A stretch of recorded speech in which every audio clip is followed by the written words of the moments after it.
Hey buddy, watch this. Hello, hello, Regis Kilbin is the name and Hearthstone is the game, and this is a deck guide for my Journey to Unguro budget zoo Warlock. Now, first things first, when I say budget, I truly mean it.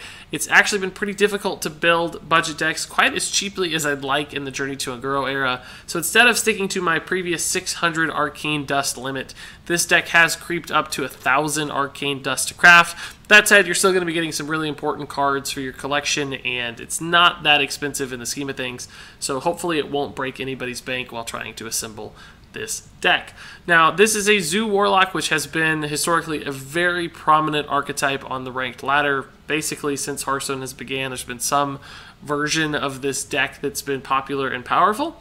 And of course, this is a budget one, so it might not look exactly like the most popular versions of Zoo Warlock that are currently on the ladder in the Journey to Unguro meta. So for instance, it's not quite as discard focused, and that is primarily because most of the discard synergy cards available in the set, like Malchezaar's Imp and Silverware Golem, are Return to Karazhan cards. And Return to Karazhan cards, you have to buy the adventure. It gets a little bit more expensive. They're not craftable via dust.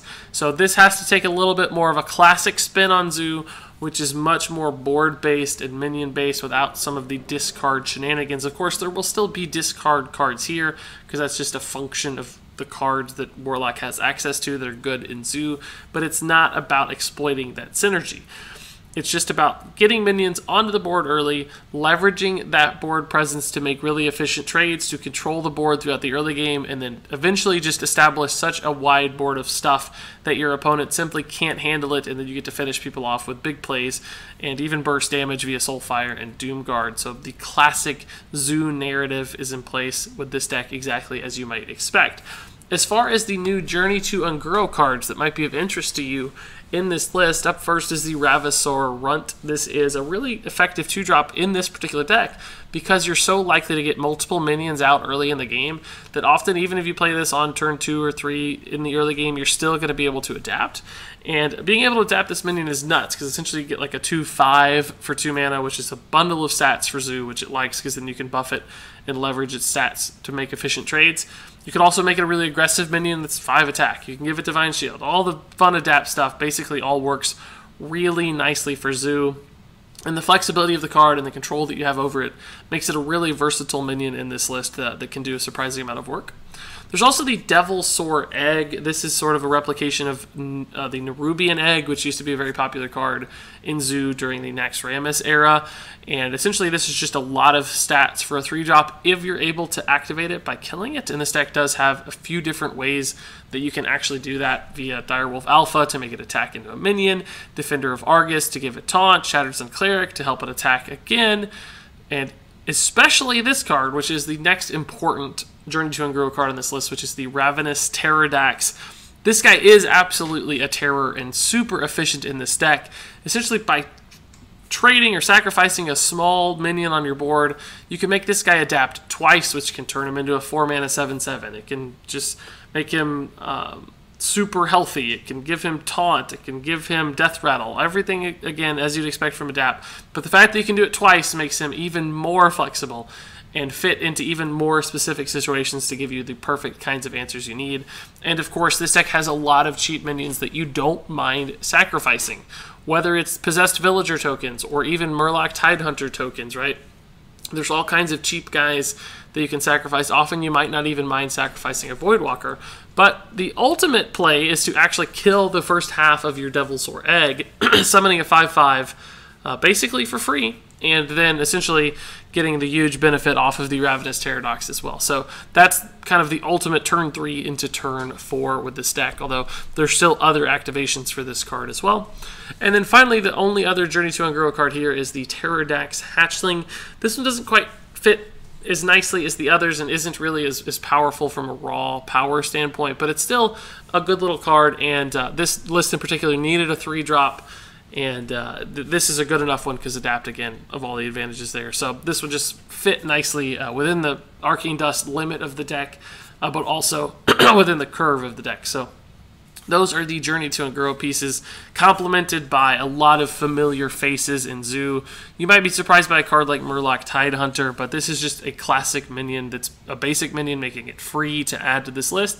And it works surprisingly well as just a wide board generation card. It gives you multiple minions to synergize Direwolf Alpha, Defender of Argus, leaves minions behind a lot of the time for stuff like Shattered Sun Cleric, which is another basic card in the set, which is just another way to leverage a board that you've built early.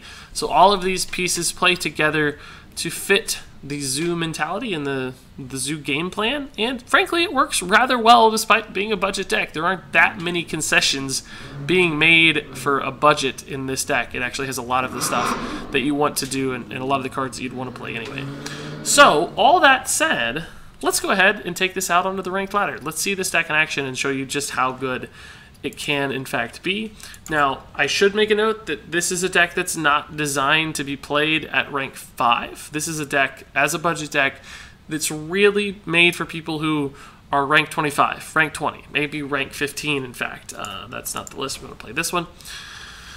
So, we might run into some problems here in these games. We might not dominate, might not be super successful, but don't let that discourage you, of course. If this is a deck you're looking to play and you're someone who's farther down on the ranks, like I said, 20, 15 or so, this deck is going to be successful for you because you're going to be playing against less refined decks, less skilled players on average, so it's going to be able to find wins more consistently than it might at this higher level of a rank, which is probably beyond its capacity. I don't think this deck is designed to play much farther than beyond, say, rank 10, and that's even if you're very focused and skilled and patient learning the deck. So,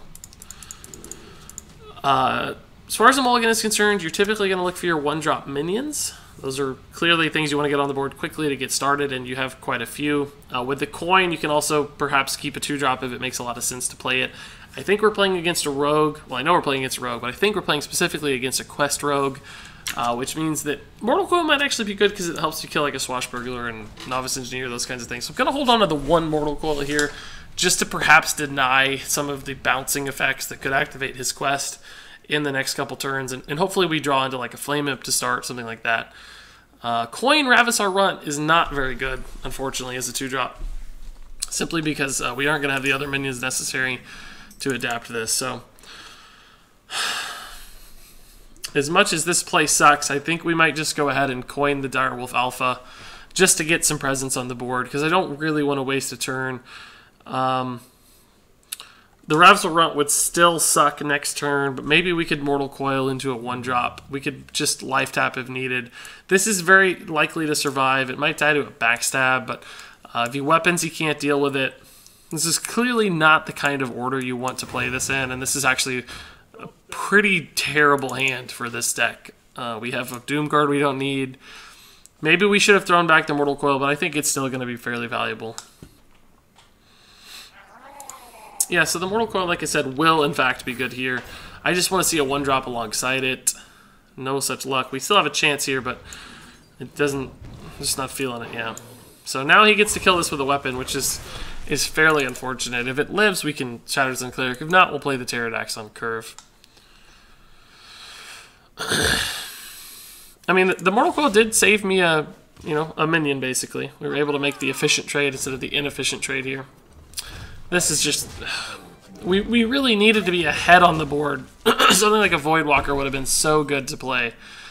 I guess we can just go ahead and play this and look for the Shattered Sun Cleric next turn. It's one way to get me back ahead. It's a little off curve, but we still have some 1-drops that we can draw. We've been totally dead on 1-mana options here.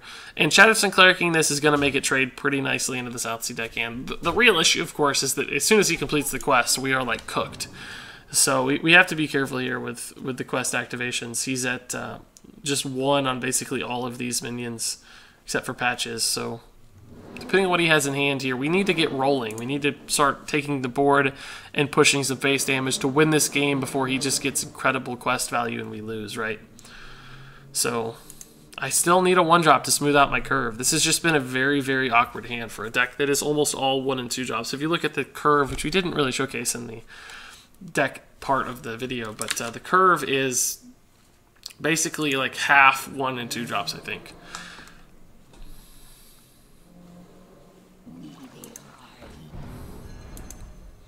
So that looks like the minion he's going to want to bounce here.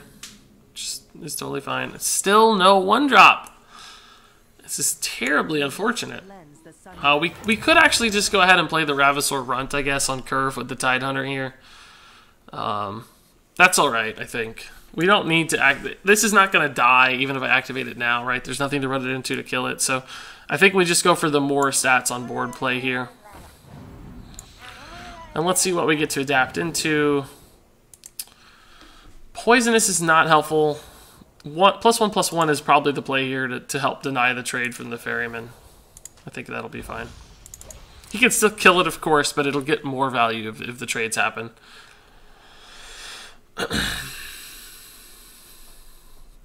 So you typically want your weakest minions in the middle. This guy is actually kind of disruptive if you put him in the middle, because if we get like the Direwolf Alpha, for instance, and he kills himself, then he summons the 5/5, and anything out to the left of him would not be able to benefit from the buff.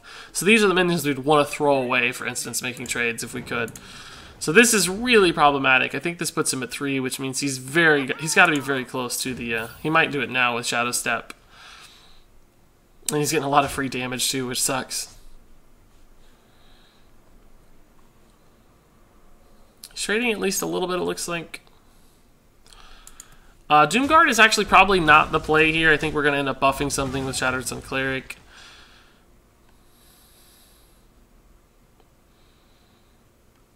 He may be trying to preserve this minion if he doesn't have the Shadow Step right now. He may need this alive to pull it back. Interesting. He could have activated the quest now. Next turn, he'll be able to do it still. He'll have 6 mana to play the minion, and then... well, I can do it now, I guess, too. Didn't think about that. He still has a mana left. So now, it's going to be very tough for us to win. The only upside is that he doesn't have a lot of cards in hand. So... we'll be able to kill his board. We don't need this. We're just going to Shatter Sun Cleric, and unfortunately, we didn't get a 2-drop. It sucks. There's actually some logic to just playing the Doomguard right now as well. Just trading into the Southsea deckhand and developing a board. But yeah, he should have played this next turn to make it a 5/5 immediately. He played it out there now to just die. So I think I'm just going to go for this line of play. Those are fine discards. Those were the 2 best discards, in fact. Because the Shatter Sun Cleric is going to be very valuable, probably. Hopefully this lives through the quest here. Hopefully he doesn't have another charger like that. But he's out of minions, so there's a chance we stabilize here. This is an awkward curve. We need a 2-drop or a 1-drop. A 1-drop's fine. And we can taunt these up. It's not a ton of damage, but it is annoying for him to work through this with his minions. And hopefully he doesn't find any card draw. Card draw is the worst thing right now. Hopefully that's like Shadow Step junk, right? Vanish is actually fairly good, just because he stole my board. And he gets to ping me for 5, which sucks. We can just Devilsaur Taunt again. It goes up. It's going to die to the Stone Tusk, but it gives me the best minion coming back out of it. Alternatively, we could Succubus, Possess Villager, Defender, but that's risky because the Succubus might actually discard the Defender. So I don't think I can risk that. I have to have the Taunt here. We're just going to lose the game. So pretty clutch Vanish. That's a great addition to this deck. It's made Quest Rogue so much better. Because once you establish a board and they run out of dudes, it's hard for them to win. That needs to be not a minion. If that's a charging minion or even just a novice engineer, I think we lose the game. If that's something junky, we'll be alright. Ferryman is just as good because he's going to get the board back. Trade into the guy here. Or go face. That's another Ferryman, actually, so he can play it too. Oh my god. We need taunts, boys. Or another Doomguard? That doesn't help at all. I can't kill both of these, so I think I'm just dead. Because I know he has a board that's coming down that's a 5/5. We can kill one, but I can't deal with the other. I think I have to life tap into... Well, life tapping puts me at 5, so the boar kills me again. I think I have to life tap into exactly Defender of Argus to stay in the game. Otherwise, we just lose every time. Because none of these provide taunts. I think it has to be Defender of Argus. That won't do it. So we're just dead.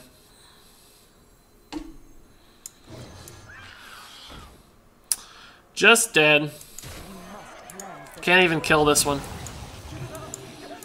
Yeah, so that Vanish basically destroyed us. That Vanish was our... We had a shot before the Vanish. We could have stabilized behind some taunts, I think. I wonder if you can find lethal. Oh my goodness, that's a cool play. Wow. He did find lethal in a very interesting way, in fact. I'm glad we saw that. That was awesome. Okay, so... I don't know. Not a bad game. Not the best draw, really. We had an awkward opening hand. He got the quest off fairly quickly. Not the fastest I've ever seen, of course, but not really ultimately ideal for us. That's a matchup this deck can definitely win, though. Just a smoother curve early, and we would have just overwhelmed him before he got anything accomplished, and that would have been nice. Alright, Paladin. Have no idea what this is about. Probably like a control Paladin with death rattles, if I had to guess. I think I'm going to toss all this back looking for a smooth curve. We're very likely to get a 2-drop back, so tossing away a 2-drop is not that risky. If we had the coin, I would have kept both of those and just coined into the Murlocs and then followed up with the Direwolf. That would have been a great line. I think we can just go this route. This is a tad awkward, unfortunately. We don't have like the coin to play both. So we might just float a Possessed Villager next turn and a mana. He's I think he's a quest Paladin. He was looking at the quest. He was eyeing the quest over here on the left hand of his board. This is good. This we'll just make the trade, play our guys. Zoo is not a face deck. Don't ever make that mistake. Zoo is really about early game board control. You want to get dudes out. This will make our Ravasor and a Possessed Villager a sick play if these both live, which will make our Pterodax a sick play too, because we'll be able to sacrifice the Possessed Villager the following turn. So this looks really nice. We'll kill that guy too. I think we're in a great spot. I think Death Rattle is going to be fine. This perhaps keeps it out of range of Consecration, but I don't think we're going to be worried about Consecration because we're going to be playing the Pterodax on 4 when he's on Consecration. Although he actually... Oh, he has the coin, but he already used it. So yeah, I don't think we're worried about Consecration. I think I'd rather just have the long-term value here, basically. Zoo likes sticky minions. That's a sticky minion. It might be good with Defender of Argus on a future turn if the Death Rattle guys come out, right? So... there's a couple different ways this works out in our favor. I think the Pterodax is almost certainly the play next turn unless somehow the Argus sets up some good value trades. He might be thinking about, what can he do on 3? I don't really know what this deck does yet because he hasn't actually done anything other than play Galaka Crawler. And that's just a tech card, so we don't really know what we're up against still. I still think it's more of a control Paladin, but who really knows? Okay. So Argus actually will set up a fairly good line here. So I just want to go ahead and Argus to... we can Argus both of these, trade this one into the 3-1, and just make this trade. We can still Pterodax the following turn. I think just to make sure that these Murlocs don't get some sort of weird value. I think we're going to go this line. And I'm going to play around Consecration as much as possible by leaving more things at 3 health instead of... I could have traded this in, and these would have both been at 2 health, right? This would have been a 3-2, and this would have been a 3-2. And that would have played us into Consecration a lot worse. So this keeps me out of Consecration range a little bit better, which I think is going to be important in this game. Something we have to consider constantly. Pyro Equality is another option he might run here, but I don't know if that's in the Murloc version of this deck. I don't really know this list all that well. I think it's more about like mid-range minions than it is full control, so I don't know if that's something I need to play around or not, unfortunately. So a lot of stuff still up in the air with Unguro. You don't really know the best plays all the time, unfortunately. Yeah, I think we'll just trade here, and play the Pterodax on this 1-1, essentially. And again, we still need to clear the board. We're not about ignoring the board here in this game.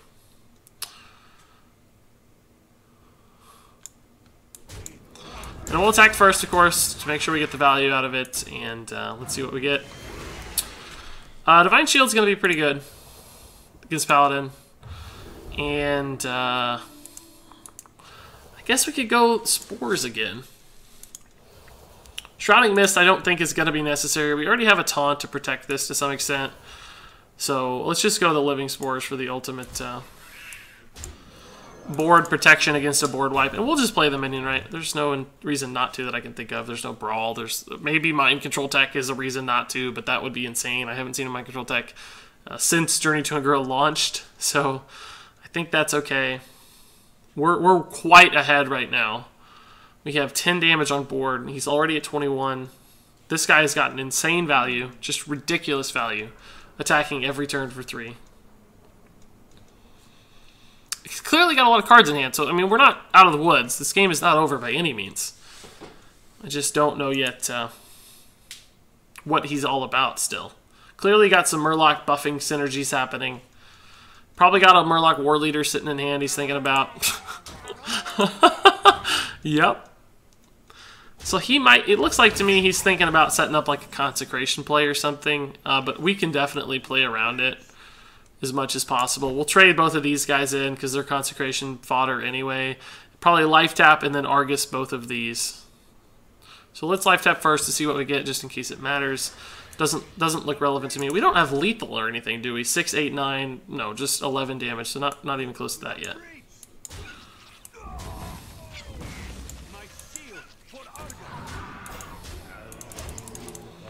Again, a good board. This is true silver fodder, I guess, but this is going to be a very annoying card for him to deal with. Doesn't have a ping for the Divine Shield that we know about, and 5 attack is much harder to accomplish for a Paladin than 4. So this is kind of what we're riding on. And this, I mean, obviously this card is just insanely good, right? You can tell already how powerful this is. We gave up a 1-1 that had already gotten some value, basically, for just ridiculous play. We're at 7, 9, 10 damage. There's a lot of ways we get lethal. That puts us 1 off, I think. 7, 9, 10. So we can Life Tap to find lethal here, I think. Mortal Coil does not probably do it. Actually, it might. We can attack and Mortal Coil our guy to try to find lethal. I mean, there's an argument that I might need to clear the board, but I actually don't think I do. I guess I could Mortal Coil this to sacrifice some damage and remove like 1 Murloc. I guess we'll clear a little bit since we don't have guaranteed lethal at all. Could actually put it on this one with this line here. Oh, well now these are just going to kill them and I'm not going to get to Mortal Coil, am I? I guess I can go this way to Mortal Coil. It's actually the most threatening minion anyway. That doesn't give it to me either. I'm a little bit worried about Consecration still, but I'm just going to push enough damage to face that it probably won't matter. No Mortal Coil target. I don't know. I kind of wish we hadn't done that. I kind of wish we'd just gone face now, because now we're kind of susceptible to board clears, basically. I don't think he's running any. It looks like a full minion-based deck, so that doesn't seem likely. Stegodon could be very annoying here if that comes down, just because it's going to be a pain to work through.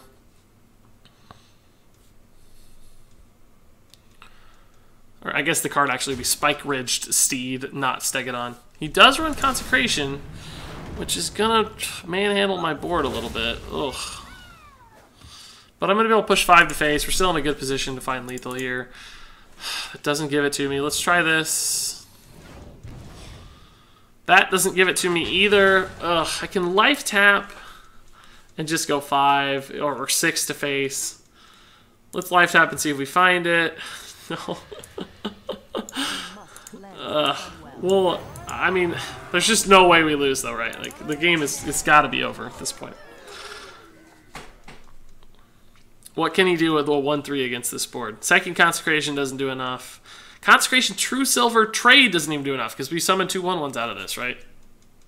Well, he can't trade anyway because he died of the minion, so that's not relevant. But I just think there's no way out for him.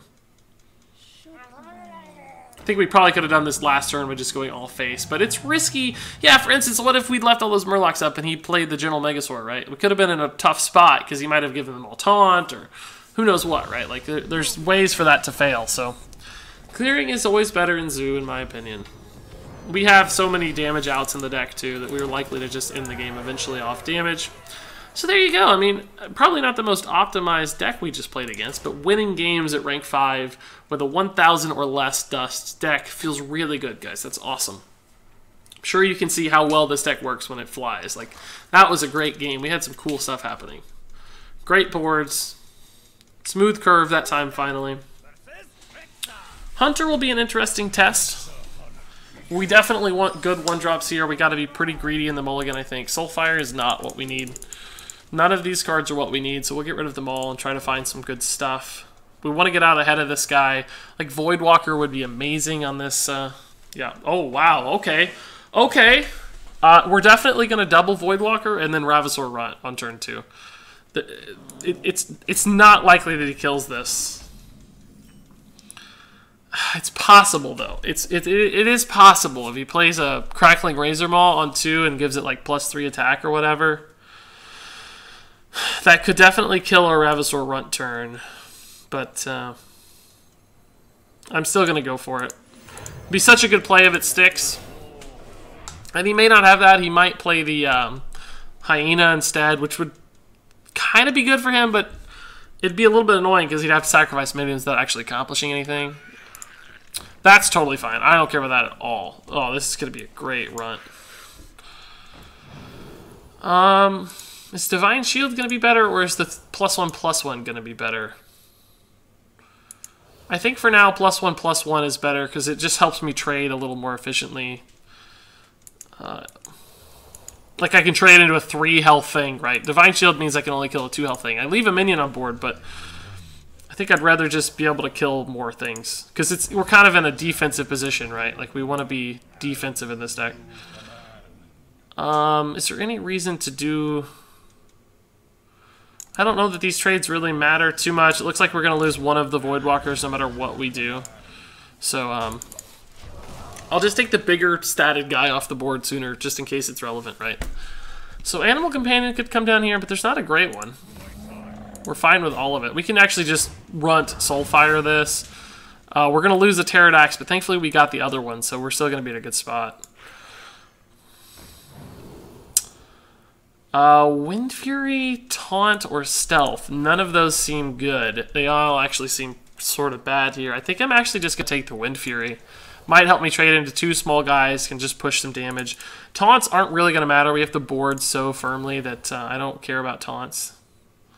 So Wind Fury it is, I guess. That seems weird, but we're for sure discarding a Pterodax, which sucks, but we've got another one on curve, and then we'll be able to tap into more resources later, so... I don't think a board gets any more firm than this. Hopefully the Voidwalker survives so that we can Pterodax the Voidwalker here. Alternatively, we could just taunt up and go ham on the face. He'd be able to kill this, though, if I taunt it up with the 3/3. Not necessarily. We could taunt these two, trade in. Now, then this would be susceptible. I think I'll just go for the Pterodax, and I might actually use Taunt on the Pterodax if I get it. Just to protect these guys. Yeah, I'm actually going to take the Taunt to protect the Pterodax, theoretically. And +3 health, too. Yeah, that'll even keep it out of Houndmaster range, if that's a thing. I'm not going to clear this for him. It leaves behind dudes. I could actually fully clear if I wanted, but I'd lose all my guys. And I think this is a big enough wall that it's going to present some issues for him regardless. And these guys are generating tons of value the whole time, right? Like, I can actually do 9 damage next turn if these get to attack face. Thanks to the Wind Fury and stuff. Unleash the Hounds gives him 6 damage. Oh, that's actually pretty good. Wow, that's a great play.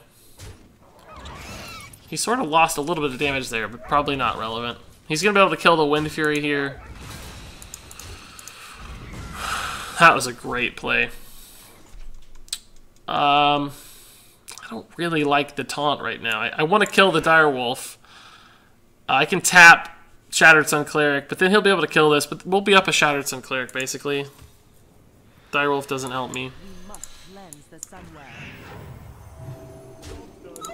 So he can kill one of my guys, but we have a decent play next turn on 6 because we have a 4 and a 2-drop. That's always scary. That could be anything good, right? It hasn't played it yet, so it might be an expensive card.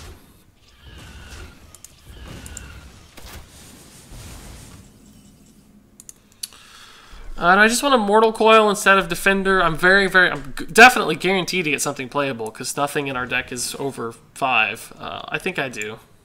This is the most valuable thing. Second Defender is actually not that awesome. I mean, I'm gonna play one, but the curve is a little awkward. These theoretically don't kill my guy, so I'm just gonna go face. Trading into one doesn't feel very good. I can't think of a great reason not to. Maybe Direwolf Alpha or something. Oh my word.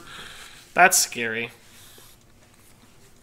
don't care about that. That's totally fine. I'm probably going to ignore it most of the time anyway. Because right now we're the aggressor. I don't even really care about that. I guess I could kill it, but I can also just go face really hard. I think I'm just going to go face. We can do 7 right now. Actually 8, put him at 6 and just play a really wide board. The only thing we lose to, though, unfortunately, is Unleash the Hounds. Could beat me pretty badly. I'm a little scared of Unleash the Hounds, but we have Doomguards and Soulfires in the deck, so I think I'm just going to go for it, guys. So I'm actually going to taunt this over here. Might look a little weird. This kind of helps me maximize my damage this turn. But also, probably makes him a very awkward trader with the 8-6. Like, he has to trade it into one of these two, and it takes a lot of damage. So, like, this is 3 health, so it doesn't trade into these guys. Stampede it's not that scary, because he can't do much right now with it. That's good. He can maybe kill the 6 attack guy with a +3 attack. Divine Shield's not going to help at all. Weasel Tunneler draws him cards, but he's running out of mana. The game is just going to end soon, because he doesn't have enough mana to play stuff. Kill Command is good, but he has to... We just have enough damage left on board. He can't win. Oh, actually we don't. We're at 4. Crap! Crap! I didn't think this could attack yet. He has 9, 12, 14, 16 damage. Life tapping actually puts me at risk of dying a little bit. But it's very likely to draw me lethal. Yeah, it did. Cool. I mean, there were like 5 or 6 cards here that gave me lethal probably, so it's worth the tap. We could have traded into one. If we could have traded into the 8 attack guy if we didn't draw lethal right, so we were probably fine either way. Yeah, so another win. Just beat a sort of a mid-range hunter, I guess. Maybe not. Didn't feel like mid-range. Kind of felt more face-oriented, but... yeah, guys, we're 2-1 so far at rank 5 with our budget zoo deck. That's crazy. So I'm going to play one more game. I don't really think I need to because I think we've seen the deck in action, but I just, you know, want to give the deck its fair time. Maybe another loss could actually give us some perspective to help us learn along the way. But another rogue. This will give us sort of a rematch attempt here. Maybe we curve out better and we destroy this dude.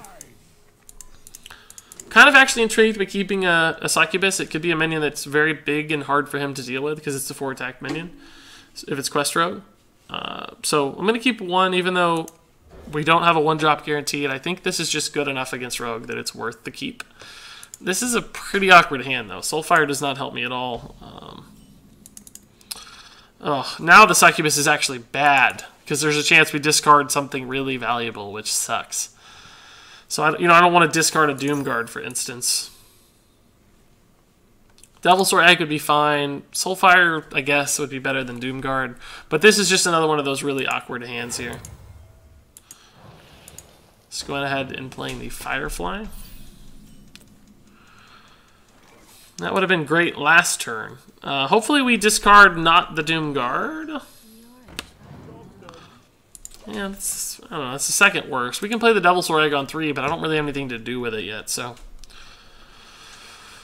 These are actually a pretty questionable card in this deck. I think they're one of the weakest things. If you're going to replace something, the Succubus probably fits. If you can afford a better 2-drop, there are some other options out there at the 2 mana cost that could do work for you. Like a Knife Juggler, for instance, would be pretty cool in this deck, that kind of thing. You can look up other zoo lists, see what they run it to, and see if the Succubus is something that seems like you could give it up. So he's kind of going in on Swashbucklers right now instead of the Firefly, despite having played the Flame Elemental, which is interesting.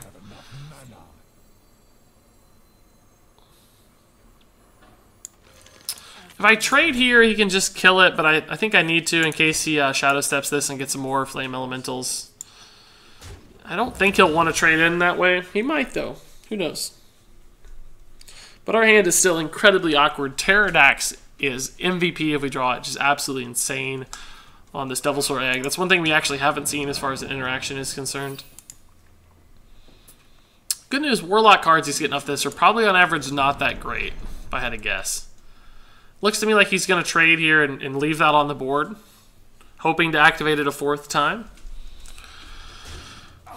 But hopefully we can disrupt that and kill it with our Devilsaur Egg if he plays it. He may just be holding onto it for the guarantee, which I think is a safer play. It's probably the right play. Unfortunately, though, it looks like we've gotten off to just another awkward curve against a rogue, and it's not gonna put us in a position to win. We're just gonna be a tad too far behind. I guess we can taunt this. It's not my favorite play, obviously, but it dies to the board, but that allows me to trade back into the Gadget's hand. But he's going to activate the quest this turn, almost guaranteed. He has the 3rd Swashbuckler, and it's very likely at this point that he has another bounce effect. So I don't know how we win here. Our Doomguard's probably going to discard our other Doomguard, so I don't know if we can get the board back fast enough. Yeah, here's the quest activation. And I don't know. We can maybe clear the board this time or get close to it. But I just don't think we're going to be able to keep up. That many cards in hand, most of which are probably Chargers. This does actually help me kill stuff, but I think I got to get the Doomguard out there. And then we can attack into this, and into this, and into that. I really want the other Doomguard to live here. I really want the other Doomguard to stay in hand. Okay, cool. We did it.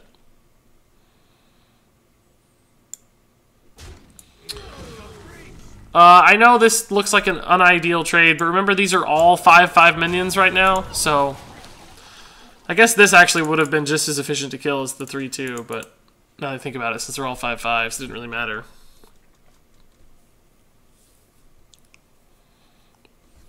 But we cleared the most amount of things possible regardless, I think. I could have just maybe had a 2/3 up. So we have... Oh! Okay, this actually gives me a shot, I think. It's not a good shot, but it's a shot. Do I actually just want to save the Doomguard and taunt these up so that they both live? And they both deny... Yeah, I like this line better. Let's tap first. Okay, that's fine. That's probably going to get discarded by the Doomguard next turn no matter what, but... This gives me a shot. Vanish is really problematic again, but that's his whole turn at least. And we get some good stuff back. What does this cost? This costs 5 mana. That sucks. Oh, Fan of Knives is really good. Because it does 2 things. It kills that, but it also means he can now kill this with a Stone Tusk or whatever. So that Fan of Knives was just insanely valuable at that point. And now I'm stuck again. So I gotta go for the Doomguard play again. This Direwolf Alpha is not a terrible draw.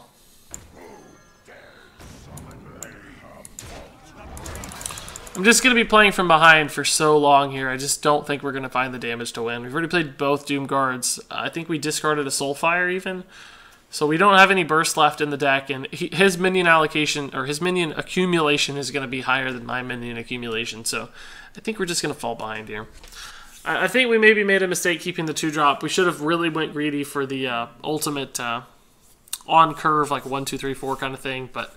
We didn't find any super power plays to win this game either, which a little sad, What?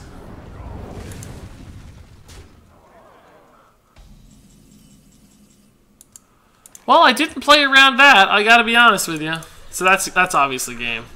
This actually got nerfed, debuffed, you don't see that. So we're dead. But that's okay, that's alright. That looked inevitable regardless. I don't think, this is a pretty non-interactive event for us this game. We did what we could, but a couple perfect answers there. The Fan of Knives was perfect, and the Abyssal Enforcer of all things was perfect. I mean, my god. The game is technically not over, but obviously we are not going to win. I'm surprised he doesn't have something to kill us, but... Wow, so he got some good Warlock cards. Of all the junky Warlock cards... Oh, he does have the lethal. Man, he got a good set of Warlock cards. I'm a little jealous. These cards are better than mine for sure. Alright, so clearly some weakness to Quest Rogue, but ultimately still a really successful set of games, I think. Really showed what the deck can do. Got off to some good starts a couple times and just steamrolled people, won some games. And there you go. So that is the budget Zoo Warlock in the Journey to Unguro era. I think you saw how good Ravenous Pterodax can be, and even Ravasaur Runt carried some weight too. Devilsaur Egg didn't really shine necessarily, but you can imagine there was a couple times it worked fairly well and was sort of an MVP. Even though we lost the games, it still was. In any other matchup, it would have been an MVP. So hopefully you saw the promise, essentially, of the Devilsaur Egg. All that said, guys, I really like this deck. This is a fun one. So if you have any thoughts, comments, questions about this deck, feel free to leave them in the comments below. I probably won't be able to respond because I'm so busy lately, but I have a great community and I know a lot of people will chime in with answers and thoughts, so you'll still get some value back if you do leave a comment. But until then, thank you so much for watching, and until next time, game on.